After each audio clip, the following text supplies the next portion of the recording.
Hey guys, it's Totoro back for a new chunky episode in our free-to-play series.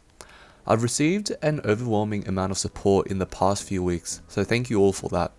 To be honest, I was thinking of actually stopping this series because I got my arcane shoe, cape, gloves, and shoulder on my main, and I really wanted to focus on my main progression. Currently, I'm also working to build up a meso farming character. I heard the rates can go up to 600 mils per hour, so that's definitely the best way to make mesos at the moment. Also, it just kind of seems that this series is sort of heading towards a daily story grind on this character, which isn't something that interests me too much. As I've mentioned before, I'm currently quite busy and I only have about 2 hours to play Maplestory every day. When I did this series, I would spend about 1.5 hours every day playing this character, which meant I only had about 30 minutes to play my main. But because now I want to focus more on my main, I do want to spend a bit more time on it. But after reading the comments, I was wondering about what content you guys want to see. So my question to you guys is, do you want to see more of this free to play series where I grind it out to 25k stat and hopefully get to a point of soloing Lotus and Damien? Or do you want to see more late game content on my main? Leave your responses in the comments below. Alright, now that we're done with the housekeeping stuff, let's get on with the video. It's really just me getting more mesos through doing dailies, and oh my god, junipers are really the best way to make mesos early on. I reckon this is your go-to method to make mesos in 2020. You should be able to make about 50 mil every day, and that's insane for a completely new player. So I think the number one priority in 2020 is to level up your herb mining to level 10 and farm junipers whenever you have the energy to. The reason why junipers are so in demand is because you can make EXP accumulation potions and wealth acquisition potions from them, and you can make huge profits from that. So for example, a few years ago, Juniper Berry oils went for 5 mil each, and you need 6 of them to create 3 EXP potions. The EXP potions went for 30 mil each back then, so 3 of them were 90 mil. So that's 60 mil profit each time you made EXP potions. I made about 1,000 of them back then, so I really did get like 60 bill profit just from that. Unfortunately, people have picked up on that, so it's not as profitable anymore, but there is still profit there. Make sure to farm faint sigmas weekly and sell them or hold on to them when prices go higher. Generally, I'd say that Star Force events would be the best time to sell them because people will want more absolubs in case they boom. And you guys see here that I pick up a reinforced Golux pendant.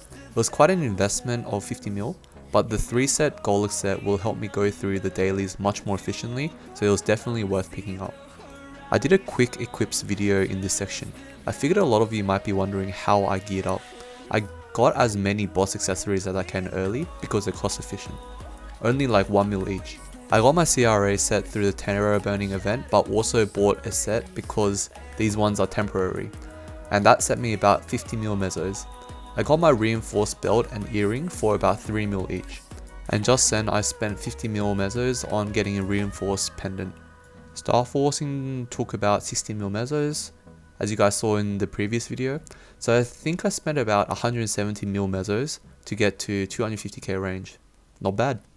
I got my reinforced pendant so late because it was less cost efficient to get than my other gear.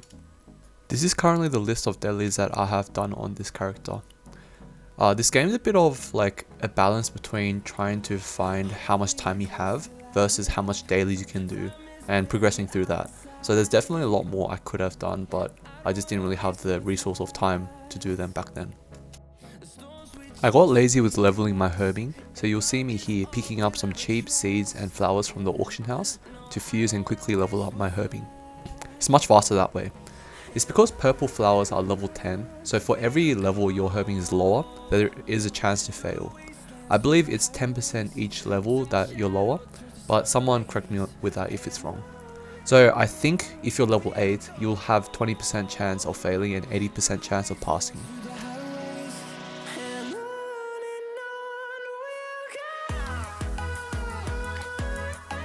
Here I couldn't be bothered extracting the rebirth flames into fragments, but I really should have because there's more profit here, so make sure you guys do that.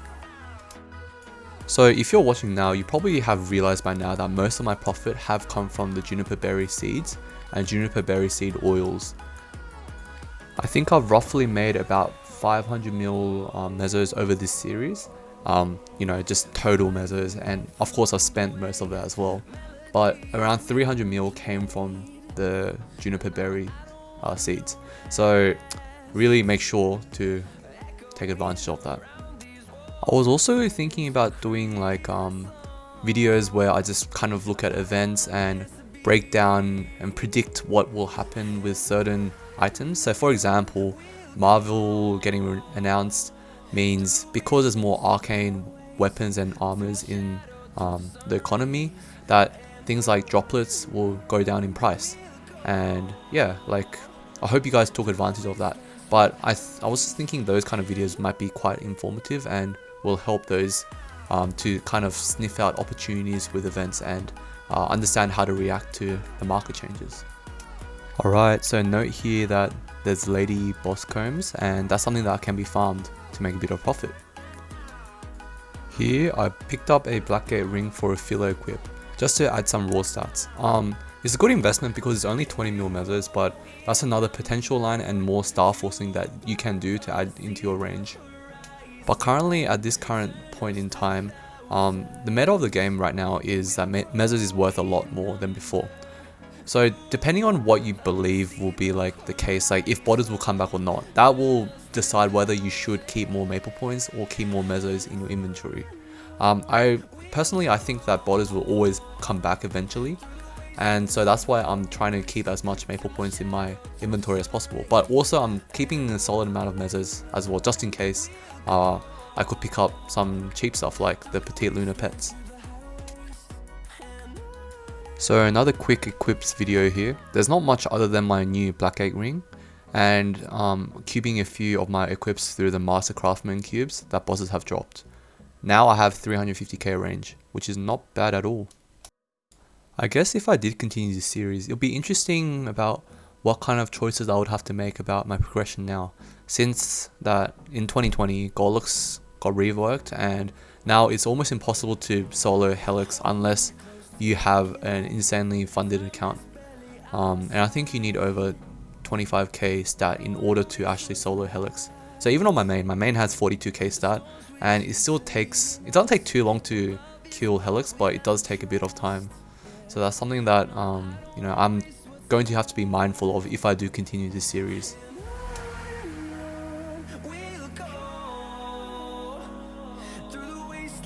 Oh my god, why didn't I know about the Maple Tour earlier?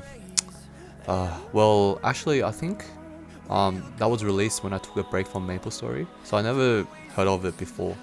It's basically another Monster Park run, except you get mesos instead of EXP, and you can save up these runs to buy a piggy bank, which gives up to 1 mil mesos over 12 weeks I think. It's definitely something to look at as well, and I really should have done that earlier in my series.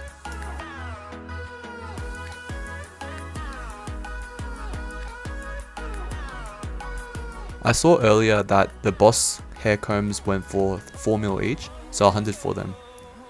There were also a lot of veins on the way there, so I picked them all up, and I got a lot of the Juniper Berries. So I got 13 Juniper Berry oils, which is 57 mil profit there, and over 50 Juniper seeds, which is another 46 mil. So that's around 100 mil just for taking advantage of the purple veins.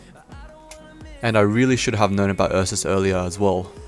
You get around 2.7 mil mesos for free each time you complete it, but at the golden hours you get double the mesos. You can enter 3 times a day, so that's up to 15 mil mesos for free every day.